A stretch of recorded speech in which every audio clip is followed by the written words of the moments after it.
What's up fam, my name is Tech, and I've been having a great time playing Granblue Fantasy Relink. After playing the demo, I put out a video covering the 11 available characters and their playstyle so that people would have an easier time deciding who to play when the full game came out. Now that the game has been out for a few days, I wanted to follow up with breakdowns for the other 7 playable characters. So, who's new? Let's start off with the first 2 characters you'll have as a part of the main crew, Rosetta and Eugen. Rosetta is a pretty long-range character who's in competition for the most complex character in the game. She primarily revolves around her unique attack, Rose Palace. You can hold this to plant a rose anywhere on the ground that will automatically attack allies. You can have up to 3 of these out at a time, and they start at level 1. As they attack enemies, they will level up to 4, which determines the radius they attack in and how many attacks they do each time they trigger. While the roses are out, she interacts with them through her combos and skills. The first 3 of her combo enders will give defense, regen, and attack buffs to allies in a radius around the plants, and the last ender makes them attack enemies around them. Most of her skills manipulate the roses and apply a variety of supportive effects like poisoning enemies or cleansing debuffs on allies. She even has a skill that makes the roses taunt enemies. Given her various support capabilities, Rosetta is very flexible in terms of team synergy. She can fill almost any role from damage to healing or even damage mitigation. I think she's a pretty strong character, but she can struggle a lot against enemies that move around given the fact that she needs to move her roses. If you've ever played a game that has control mages in it, I think you might want to give her a try. Eugen is the sniper of the group. He's primarily a damage dealer with solid utility. By charging his basic attack, you drop into an aiming stance where you can target specific enemies and weak points, but you become unable to move. You are always able to dodge out of it, so it's not that much of a commitment. His unique attack allows you to throw up to 3 grenades that attach to anything they hit, which you can detonate by shooting. All but one of his skills are some combination of damage and debuff, that one exception being a targeted AoE heal. Given his arsenal of skills, long range, and high stun potential, he's a great option for a primary or secondary DPS. If you like playing the heavy bowgun in Monster Hunter, Eugen is a good substitute. Next up is my current main, Vane. Vane is a very straightforward tanky boy. His combo finishers and link attacks fill his beatdown gauge, which he can consume by using a triangle combo. All of his triangle attacks have super armor and can even block attacks if timed correctly. Also, many of them lifesteal, so he's able to dig into one spot and continue attacking even if he takes damage. For his skills, he has 4 damage dealing ones, each of which has its own effect from lifesteal, high stun, or even increased damage based on Skybound art gauge. He has 3 self buffs that all give bonus attack. One taunts enemies, another one gives a defense buff and guts, and the last one gives higher attack and defense and heals him, but he can only use it at 30% health. His last ability, Rampart, is an AoE bubble that gives anyone inside invincibility, and he can hold it for a while. Outside of Rampart, he doesn't really interact with anyone else in terms of debuffs or buffs, which is part of why he's so straightforward. His biggest downside is that he's not especially mobile. Many of his attacks outside of his one gap close skill lock him in place, though it is worth noting his combo finishers do move pretty far, which helps him keep up. One commenter on the last video mentions he reminds them of Warrior from Final Fantasy XIV, and I couldn't agree more. If you like ignoring enemy attacks while swinging a huge axe, Vane might be for you. Now onto the Lord of Flames, Percival. Percival has a very simple yet flexible kit. He has only one combo, and his unique attack is a simple charge attack. Both his passives strengthen that charge attack. The first makes it so that he can't be interrupted while charging, and the second he shares with Grant. It allows him to charge faster after combo finishes and link attacks. He doesn't really have any resource to manage or anything, so probably the most complex thing he can do is his charge parry. While holding a charge, if you release as an attack hits you, you'll nullify the damage. His skills are where he has most of his utility. He has 2 movement skills where most melee characters have 1, an AoE Petrify, which is a mix of slow and defense down, a party-wide attack and defense buff, and a self-damage buff. Plus most of his damaging abilities have solid AoE, and all of them lead back into a fast charge attack.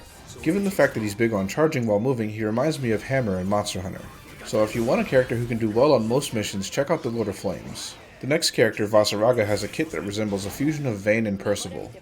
He eats through enemy attacks like Vane, while also focusing heavily on charge attacks like Percival.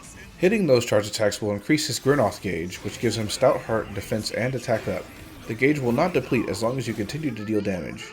He's not able to charge while moving, which makes him much less mobile than the last 2. In terms of mobility, he's in a similar place to Granblue. However, his A combo does move him a good distance, and that can be used to keep up with enemies. His range of skills seem to fall into 2 flavors. One is like a berserker, where he can damage himself and boost his attack based on how low his health is. The second is like a disruptor tank, where he can taunt enemies, slow them, and even absorb the damage they deal to allies. In my last video, I compared Granblue to Greatsword, but I think Vaseraga fits that even better. Any way you choose to build him, he can be a big problem for your enemies. Getting close to the last one now, we've got Ferry. Ferry is the Beastmaster of the group. She summons up to 4 pets upon hitting charged basic attacks and link attacks. The pets attack on their own and will retreat after a few seconds, but the real damage comes from her unique attack Onslaught. Holding this attack will cause them to swarm around you, dealing more damage and dismissing them. All of her skills either summon her pets or increase effectiveness based on the amount of active pets, so her kit feels very synergistic to play. Her damage initially feels really high when you get her going. Outside of that, she has about the same utility as Percival, but hers feels slightly more supportive than his. She plays a very interesting range game, as her basic combo has about the same range as Rosetta, but the bulk of her damage comes from Onslaught, which is much closer range than that. Because of her mix of damage and support, long and close range, she feels like a red mage from Final Fantasy XIV, which is probably why I have a great time playing her. And last but not least, we have the final revealed character for the base roster, Cagliostro. Remember that thing I said about Ferry's ranges? She's kind of the opposite. Her basic combo is close range, but her unique attack is ranged. Each of those combos has an ender that's for a different use. One's a long range poke, another is an AoE, etc. She also shares the Adrenaline Rush passive with Jita and Percival, so her collapse charges faster after combo finishers. Also, like Percival, she's unique among melee characters having 2 movement skills. She has one for going in and another for going out, which I believe is a trait only Narmaya shares with her. She also has probably the most supportive kit in the game outside of Jita. She has an attack down trap with several charges, an AoE spell that removes buff, and a party-wide unique buff that gives attack, defense, and crit rate. Because it has its own name, I'm assuming it stacks with other buffs to those stats, but I could be wrong. She even has an AoE heal and an AoE revive. Even if you don't want to play her yourself, she's a really good candidate for unlocking early as a party member.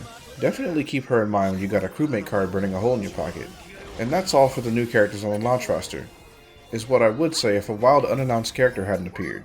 They're unlocked at the end of the main story, so if you hadn't made it to the end yet, I'll give you a few seconds to hang out, and maybe hit the like and sub buttons. Cool, now if you already beat the story or have decided you don't care about spoilers, let's move on. The final character is our resident edge boy, Id. Id is primarily a damage dealer who has pretty standard combos, and his enders fill his Versailles gauge. While the gauge is full, another combo ender will activate his dragon form. The gauge depletes over time, and at the end you will revert back to human form. His dragon and human forms have different skills, and because of that the activation will reset all his cooldowns. During dragon form he has 2 mashing combos, one is melee and the other is ranged. Both the enders and link attacks will charge the outer segment of his gauge, and once you have 4 charges will enter Godmight form, which is a more powerful version of the human form. The Godmight form shares cooldowns with the base human form, so to manage the rotation well you'd be dumping all your cooldowns before going to dragon. Then while in that form you would deal damage and use those skills before going back into Godmight, at which point your skill should be ready again. It has one skill that applies an AoE slow and one that absorbs damage for teammates. Outside of those 2, his skills don't really provide much outside of damage. This is not necessarily a bad thing though, as he seems to be one of the higher potential damage dealers in the cast. Now that the final character is out of the way, I'd like to ask you guys, who are you enjoying playing so far? I've personally been playing Vane the most, and I'm planning to do a guide on him after I finish getting him to level 100. Once again, if you made it this far, a like would be super appreciated, and I look forward to seeing you in the next video. Later fam!